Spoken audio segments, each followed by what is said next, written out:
How to improve your communication on Valentine's Day and any time. The Harvard study of adult development found that personal connection creates mental and emotional stimulation, which are automatic mood boosters, while isolation is a mood buster. People with close connections are happier, healthier, live longer. Therapist Elena Gardner, LMSW, notes, one of the biggest issues in relationships as a whole is a misunderstanding. She details more in her article, especially about romantic relationships, but also other kinds, 8 common miscommunications affecting your relationship. Here are some excerpts. Follow link for much more. February means Valentine's Day, which means heart-shaped candies, flowers, and chocolates. On a more fundamental level, though, it is an opportunity to intentionally prioritize your romantic relationships. No matter the strength of a couple, we are always able to improve upon the foundation.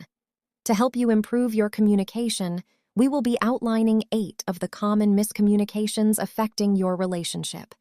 In addition, we will be outlining why these miscommunications can be popping up and simple ways to improve them in your day-to-day. 8 common miscommunications. Affecting your relationship. Mind reading is a cognitive distortion, otherwise known as a thought trap. This thought trap involves making assumptions of what someone else is thinking with no legitimate evidence to back up this assumption. Mindreading can be beneficial at times to understanding what someone is thinking based on both verbal and nonverbal cues. For instance, when someone rolls their eyes, we may assume that they are annoyed or agitated. However, there are many situations where mind reading can be counterproductive.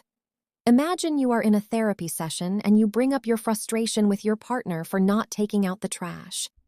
Your therapist recommends you communicate this to your partner and see if you can have a productive conversation about this. You respond by saying you already know what they are going to say, so it is not worth fighting about. Does this sound familiar? If so, you are not alone. We all do this at times in an attempt to avoid confrontation, yet it is preventing open communication. It is only fair to allow others to prove our distorted thoughts wrong. When you find yourself falling into this thought trap, try challenging the thought. Ask yourself if that is fair to assume and question the circumstances where you have brought the problem up before. If you find that you have brought it up out of anger, during an argument, or in a passive-aggressive way, consider what way may be more productive.